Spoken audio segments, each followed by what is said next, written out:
കുഞ്ഞി പൈതങ്ങളുടെ മധ്യസ്ഥനായും കുഞ്ഞുങ്ങളില്ലാതെ വിഷമിക്കുന്ന ദമ്പതികളുടെ ആശ്രയമായും വണങ്ങപ്പെടുന്ന വിശുദ്ധ ജെറാർഡ് മജല്ലയുടെ തിരുശേഷിപ്പ് ഭക്തിപൂർവം ഏറ്റുവാങ്ങുകയാണ് മറ്റൂർ ഇടവക.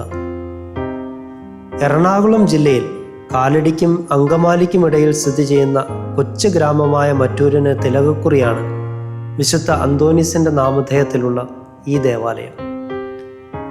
1900 ഭാഗ്യസ്മരണാർഹനായ ബഹുമാനപ്പെട്ട ഗർവാസിസ് കുടിയിരിപ്പിലച്ചൻ തനിക്ക് ലഭ്യമായ ഭൂമിയിൽ പണി കഴിപ്പിച്ചതാണ് ഇവിടുത്തെ ആദ്യ ദേവാലയം. ഇന്നിവിടെ 850ഓളം കുടുംബങ്ങളുള്ള ഇടവകയ്ക്ക് നേതൃത്വം നൽകുന്നത് ബഹുമാനപ്പെട്ട പോൾ ചിറ്റിനപ്പള്ളി അച്ഛനും ഡെൽവിൻ മൂലനച്ഛനുമാണ്.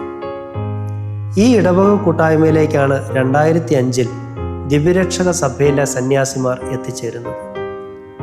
1732 വിശുദ്ധ അൽഫോൻസസ് ലിഗോരി സ്ഥാപിച്ച ഈ സന്യാസ സമൂഹത്തിൻ്റെ സീറോ മലബാർ പ്രൊവിൻഷ്യൽ ഹൗസ് സ്ഥിതി ചെയ്യുന്നത് മറ്റൂർ ഇടവകയിലാണ്.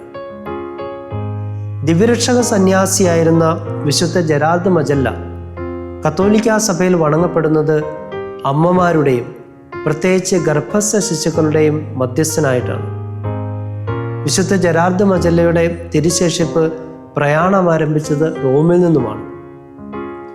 ഭാരതത്തിലെ ദിവ്യരക്ഷക സന്യാസിമാരുടെ എല്ലാ ഭവനങ്ങളിലൂടെയും യാത്ര ചെയ്ത ഈ തിരുശേഷിപ്പ് നമ്മുടെ കൊച്ചു കേരളത്തിലും എത്തിച്ചേർന്നിരിക്കുകയാണ്. മറ്റൂർ ഇടവകയിലെ തിരുശേഷിപ്പിൻ്റെ വണക്കത്തിന് നേതൃത്വം നൽകിയത് CSSR സന്യാസ സമൂഹത്തിൻ്റെ സുപ്പീരിയർ ജനറൽ ഫാദർ റൊജേരിയോ ഗോമസാണ്. 85 രാജ്യങ്ങളിലായി 4500ഓളം സന്യാസ സഹോദരന്മാരുടെ ആത്മീയ നേതാവാണ് ബ്രസീലിൽ നിന്നുള്ള റൊജേരിയോ ഗോമസ്. 4 വിശുദ്ധരും 21 വാഴ്ത്തപ്പെട്ടവരുമുള്ള ദിവ്യരക്ഷക സഭയിലെ ഏറ്റവും ചെറുപ്പക്കാരനായ വിശുദ്ധനാണ് വിശുദ്ധ ജെറാർഡ് മജല്ല. വെറും 29ാമത്തെ വയസ്സിൽ അദ്ദേഹം തൻ്റെ ദിവ്യനാഥൻ്റെ പക്കലേക്ക് യാത്രയായി.